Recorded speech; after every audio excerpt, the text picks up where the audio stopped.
Buenos días, hermanos y amigos que nos están viendo en esta ocasión. Sean todos bienvenidos a este estudio del libro del Génesis que les ofrece la Iglesia Bautista Reformada, Baluarte de la Verdad. Vamos a orar para encomendarnos a Dios nuestro Padre en esta mañana.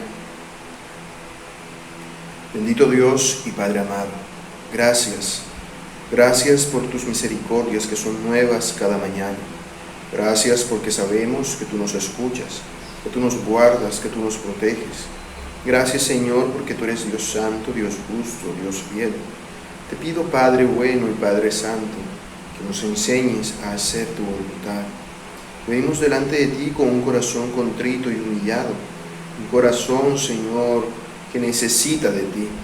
Necesitamos de ti, Padre amado, por cuanto somos tu pueblo y por cuanto somos tu iglesia. Perdona todos nuestros pecados con los cuales hemos pecado contra ti. No los tomes en cuenta, Padre, sino toma en cuenta la obra de tu Hijo, nuestro Señor y Salvador Jesucristo. Te pido, Dios, que obres en nosotros conforme a tu bendita, preciosa y santa voluntad. Oh bendito Dios y Rey del cielo, gracias. Gracias, Padre, gracias, Señor. Te pido, Señor, que obres en nosotros y que nos des un corazón puro, recto y limpio para obedecerte, para seguirte y para servirte, Dios. Que tu gracia sea sobre nosotros y que tu Espíritu nos sustente, nos ayude y nos guarde.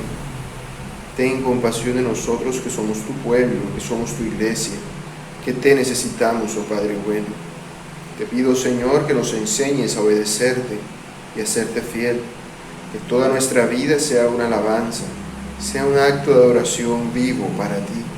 Que todo lo que somos, que todo lo que decimos y que todo lo que hacemos redunde, Padre, para gloria tuya, para obedecerte y para servirte, para amarte y para seguirte. Gracias, Dios, gracias, Padre bueno, por todas tus misericordias que tú nos das. Concédenos en este momento una iluminación para nuestra mente, para que comprendamos por la obra de tu Espíritu Santo lo que tu palabra tú tienes para nosotros. Ayúdanos, Señor, a no ser necios, sino introducir nuestros pensamientos, nuestras ideas preconcebidas en tu palabra, sino ver qué es lo que en ella tú nos dices a nosotros y conforme a ella, seguirte y servirte a ti, Dios. Gracias, Padre, porque sabemos que tú nos escuchas y que tienes control de todas las cosas. A ti nos encomendamos en el nombre de tu Hijo, nuestro Señor y Salvador Jesús. Amén. Muy bien, hermanos y amigos, como ya les había dicho antes, estamos en un estudio del libro del Génesis que les ofrece la Iglesia Bautista Reformada, Baluarte de la Verdad. En esta ocasión vamos a estudiar el capítulo 41 de Génesis. Génesis 41, el cual nos sigue hablando acerca de José, hijo de Jacob. Veamos qué es lo que la Escritura nos dice acerca de José. Pero antes de eso vamos a hacer un breve repaso de todo lo que ya sabemos de José, para que lo tengamos presente. ¿Qué sabemos nosotros de José? Bueno, como ya dije antes, José era hijo de Jacob, pero no solamente era su hijo amado, porque era el hijo que Jacob había tenido con su esposa amada Raquel, así como también era el hijo que él había tenido en su vejez. Por lo tanto, era un hijo muy especial para él. Su padre desde muy temprano le instruyó en el temor de Dios, le instruyó en el camino de Dios para que él anduviese conforme a la voluntad de Dios, de manera que José pudiera hacer todo aquello que agradara a Dios. Él fue instruido junto con todos sus hermanos, pero seguramente él, por ser alguien todavía de muy poca edad, de ser un niño, fue mucho más receptivo con la instrucción de su padre y con el cambio de vida que su padre había decidido tomar en ese momento, cuando él estaba en Siquén. Entonces vemos que José había sido instruido por su padre, seguramente era alguien temeroso de Dios a diferencia de sus hermanos, era amado por su padre por las razones que ya hemos dicho, y por lo tanto José también era odiado por sus hermanos, pues era el hijo favorito de su padre, era el que procuraba agradar a Dios. Era el que procuraba agradar a Dios. Además, cada vez que sus hermanos hacían algo malo, él lo contaba a su padre.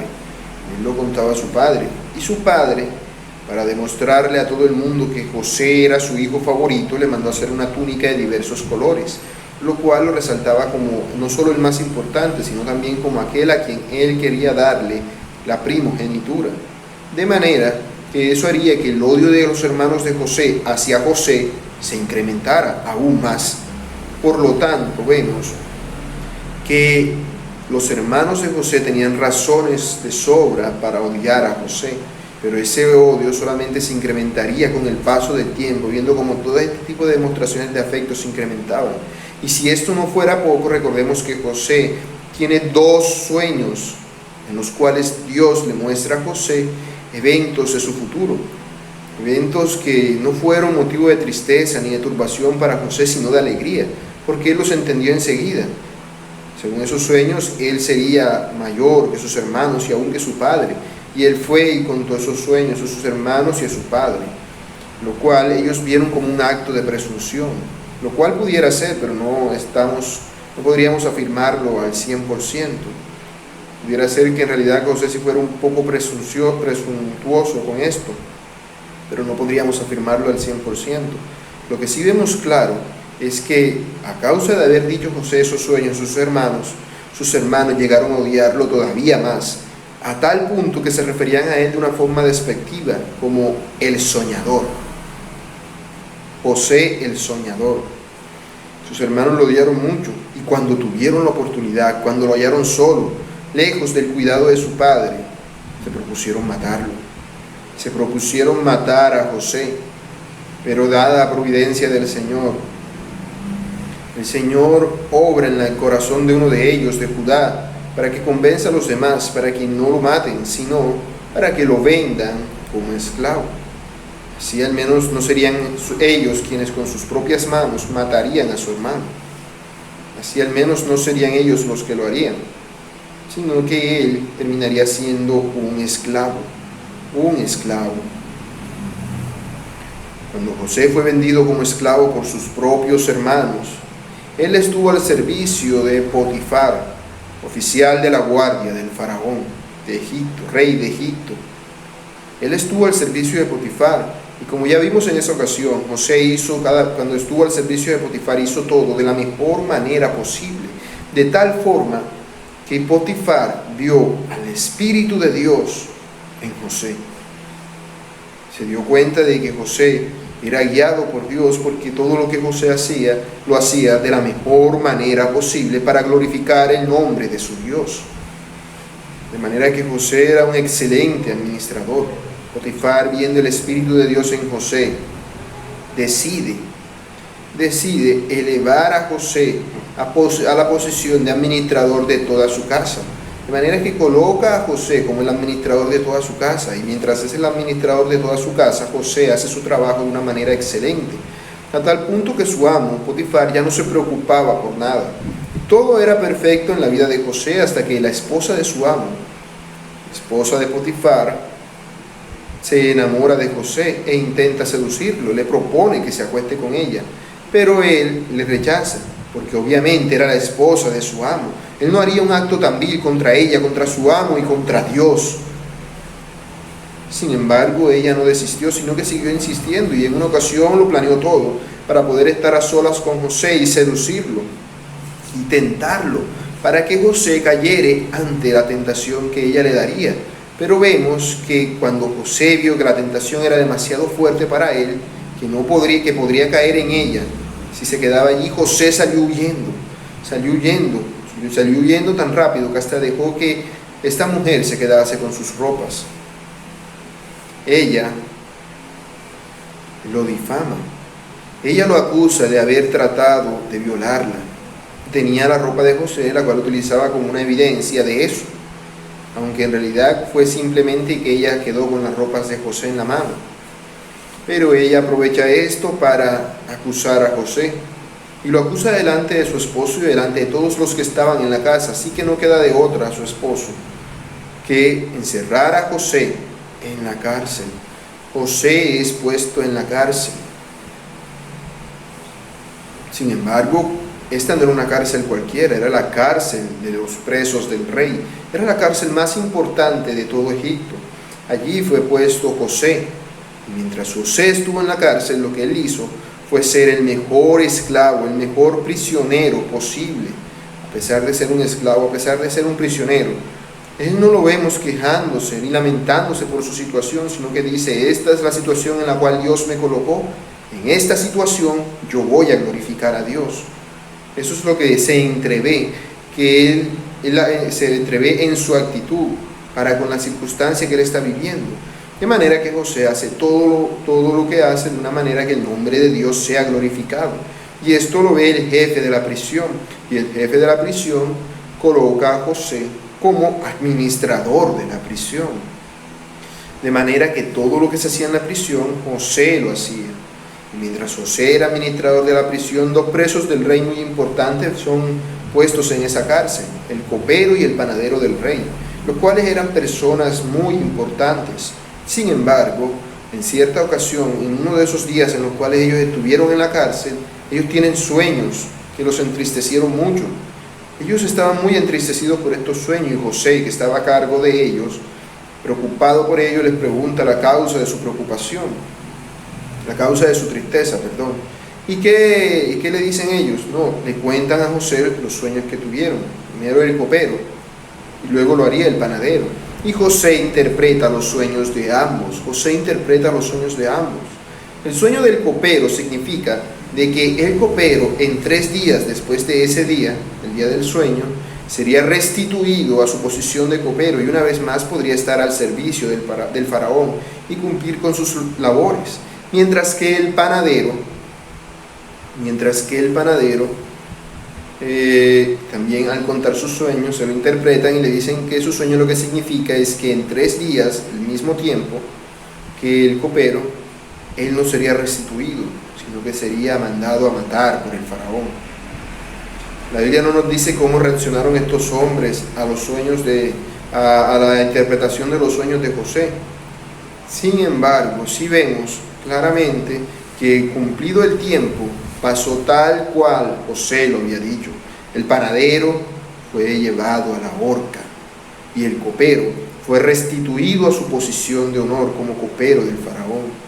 Cuando José interpretó el sueño del copero, le había pedido que se acordara de él cuando todo eso pasara, para que interviniese ante él, delante de Faraón, y así Faraón lo sacara de la cárcel.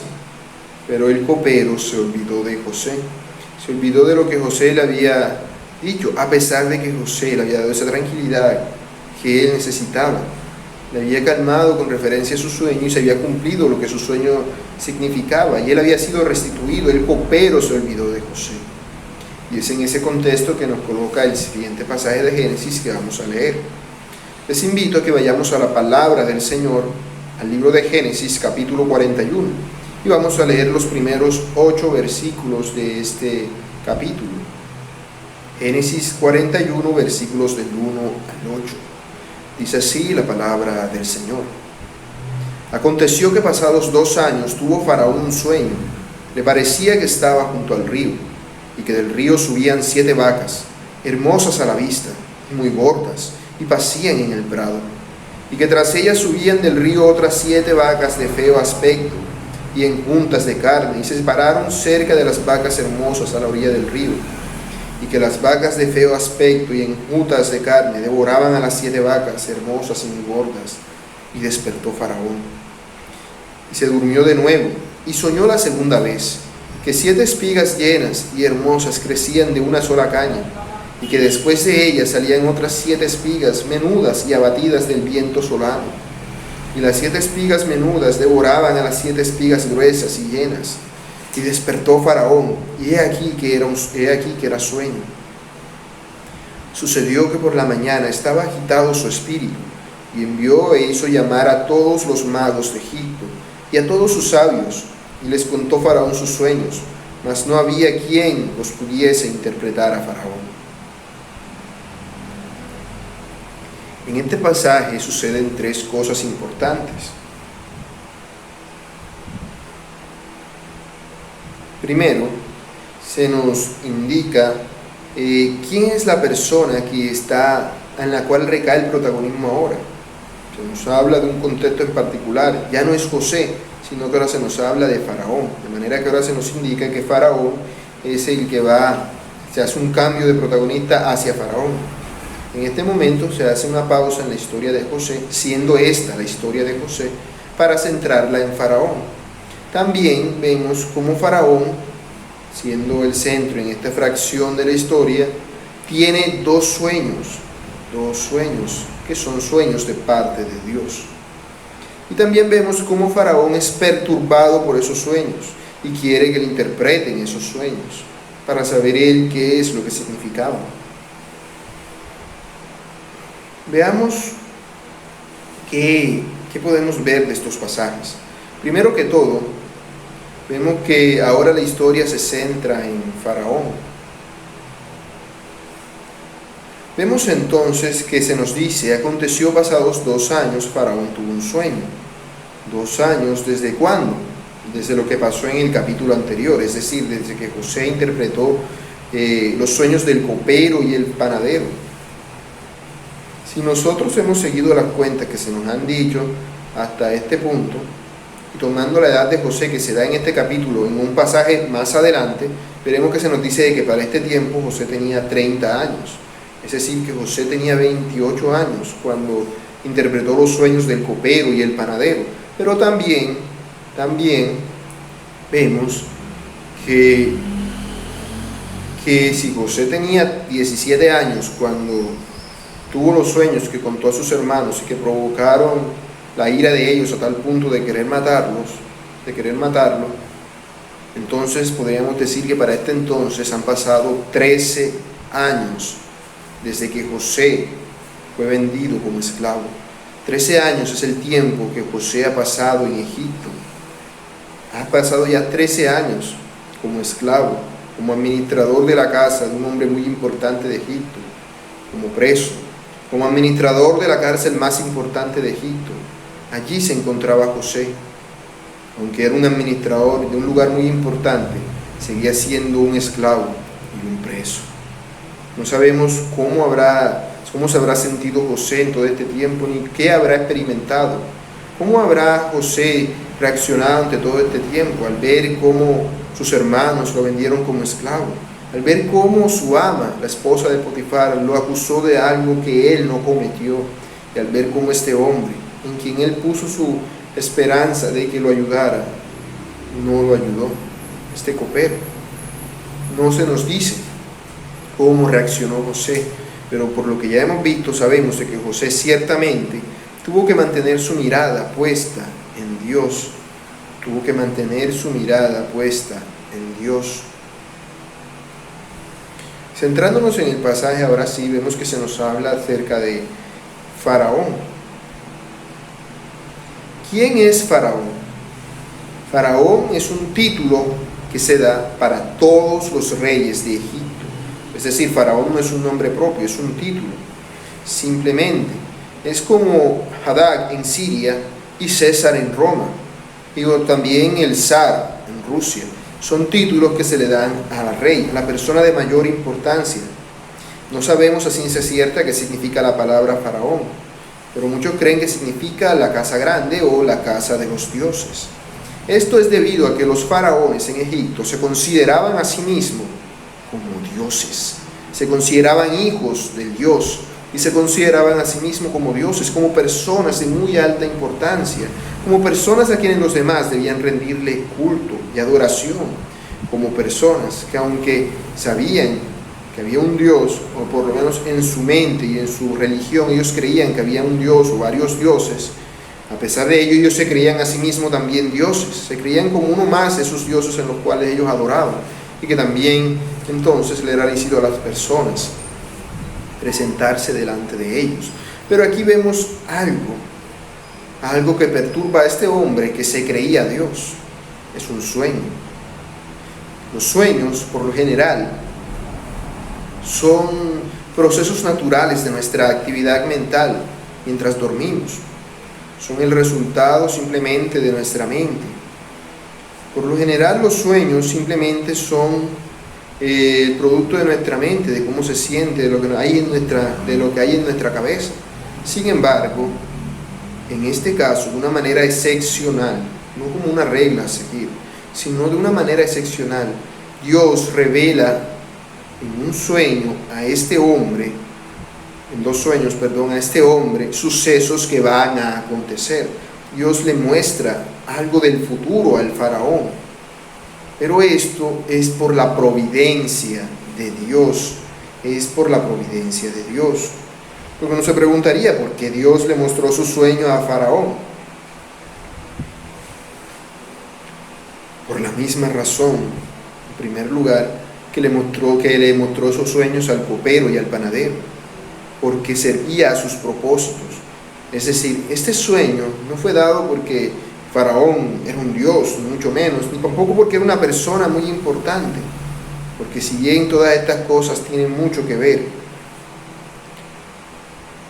Dios es soberano y Él decide revelarse de esta forma a esta persona pagana, porque sirve el propósito que Él tiene para con José. De manera que aunque ahora se nos está centrando en este pequeño pasaje en Faraón, en realidad todo esto acontece para que el nombre de José llegue a oídos del Faraón. Dios está haciendo todo esto conforme a su propósito. También debemos entender que como Faraón, rey de Egipto, este hombre debía tener el cuidado de toda la nación, de manera que él era alguien que gobernaría toda una nación y debía tener cuidado de toda esa nación. Así que Dios, sabiendo que debe obrar en la vida de José, decide soberanamente, de una manera providencial y de una manera que no es una regla a seguir, sino que es algo específico para con esta ocasión y este suceso, revelarle estos sueños a Faraón. De manera que todo esto que está pasando, que Dios le revele este sueño a Faraón, tiene que ver con el propósito que Dios tenía, no solo para con Egipto como nación, sino también con el propósito que Dios tenía para con Israel como nación. Israel se encontraba en un lugar lejos de allí. Se encontraba lejos de la autoridad de Faraón. Israel es el padre de Jacob, el padre de José, perdón. Su verdadero nombre, su original nombre es Jacob. Israel es el padre de José, al igual que sus hermanos. Ellos se encontraban en la tierra de Canaán, la tierra en la cual Dios los había llevado. Pero ahora Dios mandaría una gran hambre sobre la tierra. Y si Jacob seguía en aquella tierra, perecería. Habría de venir a Egipto. Y para que todo esto aconteciese de esta forma, Dios había permitido todo lo que había permitido en la vida de José, y aún soberanamente había obrado en la mente de Faraón, dándole estos sueños para que todo aconteciese para el bien de José y de su familia. Ese era el propósito de Dios. ¿Cuáles eran los sueños que tuvo el faraón? En el sueño del faraón, él ve 7 vacas gordas que salen de las aguas del Nilo y fueron devoradas por 7 vacas flacas. Luego, en el otro sueño que él tiene, ve 7 espigas delgadas que devoran a 7 espigas gordas de trigo. De manera que fueron 2 sueños. Pero más adelante, cuando se nos dé a entender la interpretación del sueño, veremos que en realidad ambos sueños tienen un mismo significado. Ambos sueños tienen un mismo significado, en realidad son un mismo sueño, presentado de 2 formas distintas.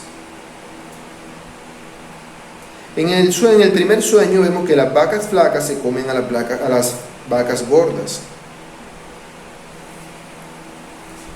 Lo extraño del sueño que Faraón está teniendo es que él ve esas vacas gordas son luego devoradas por vacas flacas y de feo aspecto. La palabra enjutas que se utiliza en el versículo se refiere a eso, flacas o delgadas. Estas vacas flacas y delgadas salieron del río Nilo y se pararon al lado de las vacas gordas. Y aquí ocurre lo insólito que el faraón ve. Las vacas flacas, estando flacas y hambrientas, no se comieron hierba, como hacían las otras, sino que lo que hicieron fue que se pusieron a comerse a las otras vacas, a las gordas. Es decir, vemos animales herbívoros comiendo carne, peor aún, comiendo carne de su propia especie. Esta es la primera mención que se hace acerca de este río, como tal, de una manera específica en todo lo que hemos visto hasta ahora. El río Nilo, no se nos menciona el río Nilo, pero sí se nos habla de este río, y obviamente, dada el contexto, sabemos que se refiere al río Nilo. Era un río muy importante para Egipto, porque su inundación y su crecimiento era la fuente de la fertilidad y la prosperidad de todo Egipto. Cuando llovía, el río se crecía. En una zona desértica como esa le daba una alta prosperidad a todos ellos, porque les proveía de alimento les proveía una buena vegetación que servía de alimentos para ellos, para todas las cosas que ellos necesitaban, y también para todos sus animales. Además, los egipcios veían al río Nilo como si fuera también un dios, el dios río, que debía apaciguarse, debía mantenerse todo el tiempo adorándole y apaciguándose y entregándole sacrificios para que éste le siguiera dando fertilidad a ellos. Para ellos el río Nilo era un dios de la fertilidad, que hacía que toda su nación fuera próspera. Lo de las vacas gordas es algo normal entre los egipcios, porque para ellos era normal tener este tipo de animales porque tenían muy buena hierba gracias al río Nilo. Así que era perfectamente normal que ellos tuviesen vacas de este tipo. De hecho, entre más gorda y más bonita, en el sentido de verse apetitosa la vaca, se consideraba mucho mejor, y se consideraba que era mucho mejor el estado de la nación, porque si entre mejores fueran las vacas que habían en la nación, significaba que la nación tenía mucha más abundancia. Esto era lo que significaban estas vacas gordas, la abundancia de toda la nación de Egipto, porque eran el símbolo principal de la ganadería egipcia, así como las ovejas lo eran en Canaán. Así que obviamente para un egipcio las vacas tipificaban la abundancia agrícola que ellos poseían. Estas pasían en el prado. Pasían en el prado. Esta es obviamente una palabra que también sale del lenguaje egipcio. En el original esta palabra aparece también sacada del lenguaje egipcio. Cuando las vacas pasían junto al prado, ellas acostumbraban a meterse al río Nilo para mantenerse fresco, para alejarse de los insectos y para comer también luego lo abundante que salía del prado, el cual se encontraba debajo del agua o en las orillas, cerca del agua, y era muy abundante. Luego el faraón también se nos dice del sueño de las espigas. El faraón se despertó del primer sueño y se volvió a quedar dormido, y tuvo otro sueño, que es el de las espigas. No sabemos cuánto tiempo estuvo despierto, pero ciertamente se volvió a quedar dormido y tuvo otro sueño. En este sueño vio un campo de cultivo en el cual había 7 espigas llenas y hermosas que crecían de una sola caña. Luego salieron otras 7 espigas menudas y abatidas del viento solano. El viento solano es un viento que viene del desierto y es extremadamente caliente y dañino para la vegetación. Como ocurrió en el primer sueño, las espigas flacas hicieron algo extraño.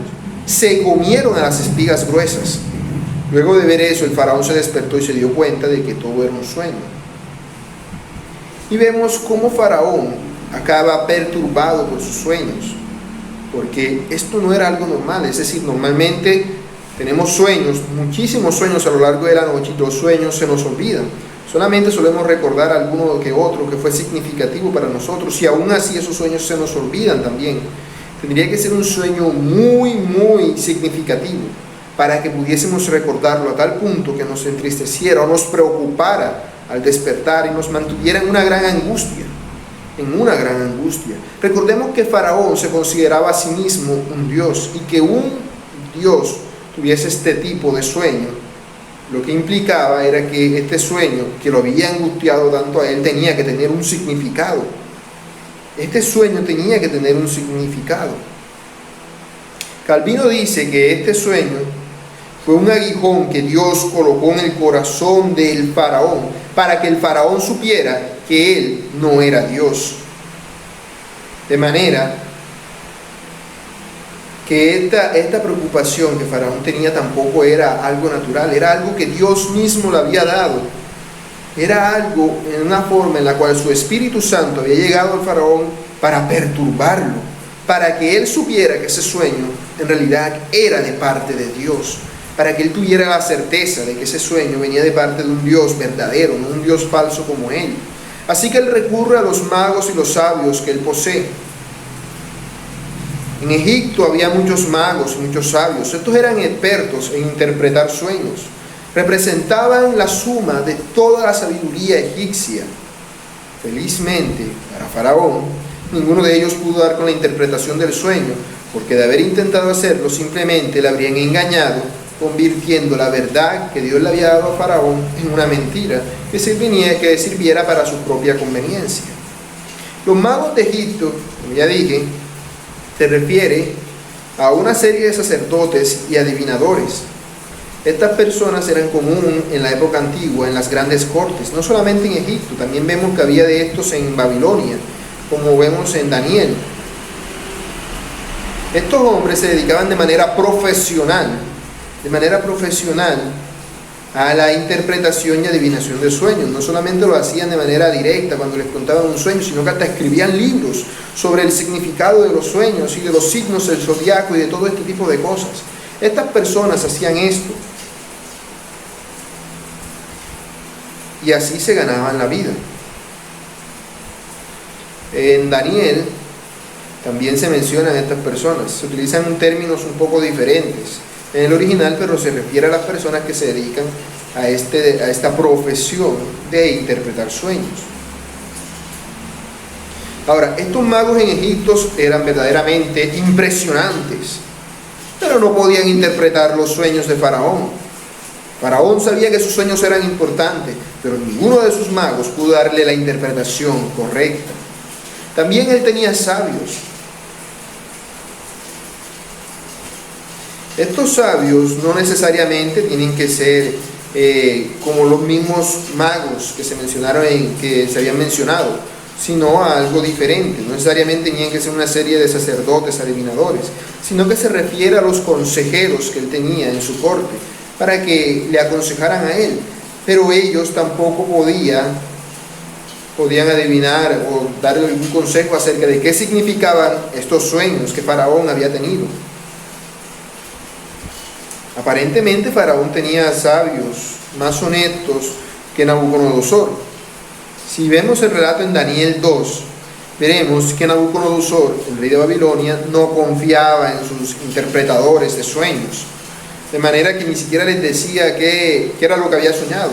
Nabucodonosor le decía a sus intérpretes que le dijeran el significado del sueño y también el sueño. Pero aquí vemos que Faraón sí le cuenta sus sueños a sus magos y a sus sabios, sino que estos no son capaces de darle una interpretación. Quiere decir esto que Nabucodonosor sabía la clase de personas que eran estos hombres, unos engañadores y fraudulentos, pero Faraón sí confiaba en ellos y sí creía en lo que le decían. Sin embargo, resulta extraño que si Faraón confiaba en ellos y ellos eran expertos interpretadores de sueños, lo más probable es que ellos, si no se sabía la interpretación, la inventaran. De todas formas, no había forma de corroborar esto. Era lo más natural. Esto era lo que Nabucodonosor temía que sus interpretadores de sueños hicieran para con él. Pero Faraón no tenía la oportunidad perfecta de engañar a Faraón. Seguramente ya lo habían hecho antes con algunos otros sueños que Faraón había tenido. Pero ¿por qué no pudieron interpretarle el sueño a Faraón ahora? Porque Dios soberanamente lo había impedido. Es de suponer entonces que no lograron interpretar el sueño a Faraón, o que si dieron interpretaciones a Faraón, esas interpretaciones no convencieron al Faraón, no lo convencieron, y esto fue porque Dios bloqueó la mente de todos los magos y sabios para que ellos no pudieran dar una interpretación convincente o no se atrevieran a dar interpretación convincente al Faraón. De manera que Dios estaba haciendo esto de esta forma para que así estos hombres no pudieran interpretar el sueño del faraón, los sueños del faraón. Pero al hacer esto, él estaba preparando el camino para que fuera José el que interpretara los sueños. Es que cuando Dios habla, el ser humano queda perturbado. No solamente por la grandeza de Dios, que ya es más que suficiente para que esto ocurra, sino también porque el Espíritu Santo obra en una persona para que esa persona preste atención al mensaje que se le está dando. Por lo tanto, Él no solamente comunica el mensaje, sino que además acompaña ese mensaje con un sentimiento de zozobra para que la persona crea y preste atención a lo que Dios le está diciendo. Dios obra de esta manera en Faraón para que él busque el mensaje que viene verdaderamente de Dios. Faraón jamás habría escuchado acerca de José. Fue su necesidad apremiante lo que llevó al copero a intervenir para que Faraón volviera su mirada a un simple preso esclavo que había en su cárcel. Fue todo esto algo que Dios había preparado para que así se dieran las cosas, para que José fuese liberado. De manera que todo esto servía al propósito de Dios para con José. Todo lo que Faraón había experimentado servía al propósito de Dios para con José, para la gloria que Él, el Señor, habría de darle a José. ¿Qué podemos nosotros aprender de todo esto? Primero que todo, tengamos algo muy claro, y es que es la Biblia la que nos revela la voluntad de Dios. Obviamente, por lo que ya hemos leído, sabemos que los sueños del faraón habían sido enviados por Dios, porque la Biblia nos lo está diciendo, y la Biblia también nos cuenta que Dios perturbó al faraón para que creyere en estos sueños. Pero debemos saber que ahora Dios ya no habla más de esa manera. Debemos hacer muy poco caso, si no es que ninguno, de los sueños. Contar, como dijo un comentarista, contar sueños necios no puede ser mejor que hablar necedades. Y es que sin la ayuda de Dios, el ser humano no puede entender lo que esto significa en realidad. Como lo reconoció Eliú, el amigo de Job. En una o dos maneras habla Dios, pero el hombre no entiende. Necesitamos que Dios ilumine la mente para que entendamos un mensaje así, de manera que aún si Dios nos comunicara un sueño de parte suya, nosotros no lo entenderíamos sin la interpretación correcta que solamente Dios puede dar. Por eso los sueños son algo falible. ¿Por qué? Porque toda la sabiduría humana no es suficiente para comprender correctamente la revelación de Dios. La sabiduría humana nos deja en una completa ignorancia acerca de lo que Dios nos quiere decir. De manera que nosotros debemos recurrir a la palabra de Dios, la cual es la sabiduría de Dios escrita para nosotros, para que comprendamos lo que Dios quiere decir a nuestras vidas. Los sueños, si alguno es de Dios, aún así no lo interpretaríamos, no podríamos interpretarlo. Pero la Biblia es clara y concisa para aquellos a quienes Dios ha iluminado. Dios nos ilumina la mente para que comprendamos en ella las verdades que Él tiene para nosotros, para que yendo a ella podamos acercarnos a Él con un corazón manso y humilde. Recordemos entonces también que somos simplemente humanos y que dependemos por completo de la providencia de Dios. Faraón había soñado que estaba a orillas del río Nilo y vio unas vacas gordas y unas vacas flacas. Egipto no tiene lluvias, pero la cosecha del año depende de la crecida del río. De manera que ellos estaban totalmente dependientes de que el río creciera o no, algo que escapaba por completo a su control. Así es como Dios obra. Todas las cosas obran según su providencia, que es bendita. Nosotros no sabemos cómo el Señor obrará en nuestra vida, de qué manera Él providencialmente obrará. No lo sabemos a ciencia cierta, Porque todas las cosas que experimentamos en esta vida, todas las comodidades que hoy tenemos, podemos tenerla hoy y luego mañana ya no. Luego puede que mañana ya no tengamos nada de eso. Y entonces, ¿qué será de todo esto? ¿Qué será de todas esas comodidades que teníamos en vida? ¿A dónde acabarán? ¿A dónde llegarán? ¿Qué será de todo esto? Hoy puede que tengamos algo y mañana puede que no. Lo que hoy nos sobra, seguramente, mañana nos falte. Así que debemos aprender a vivir con aquello que Dios nos da. Con aquello que Dios nos da, y en la posición que Dios nos coloque, hemos de darle gloria a Él. Sea que tengamos mucho o sea que tengamos poco.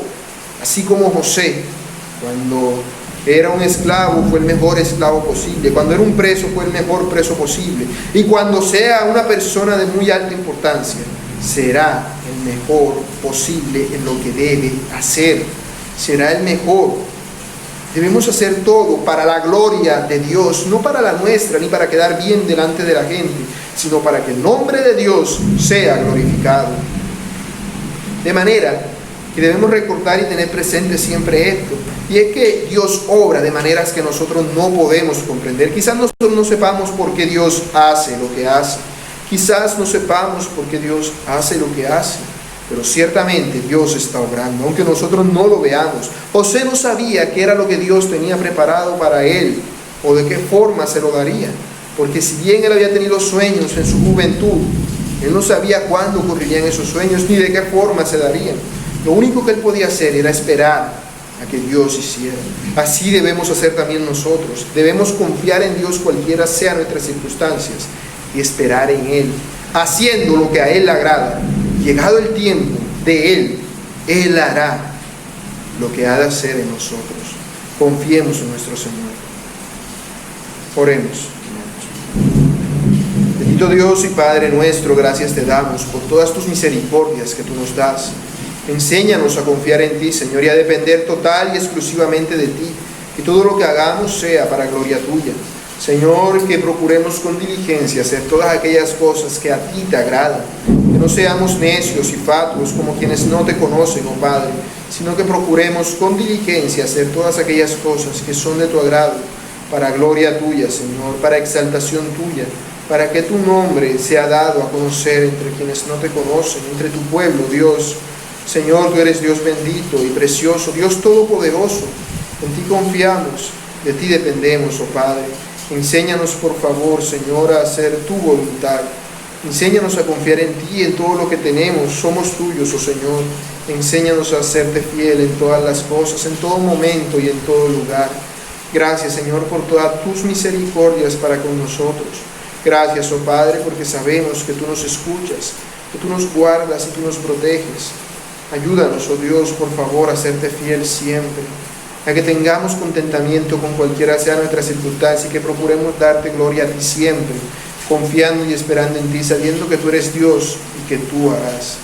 Gracias, Padre, por todas tus misericordias para con nosotros. Gracias, oh Dios, por todas tus misericordias para con nosotros, porque tú eres Dios fiel, justo y verdadero. En ti confiamos, oh Padre, para que obres en nosotros según tu bendita, preciosa y santa voluntad. Gracias, Dios, te damos. Gracias, Señor, te damos.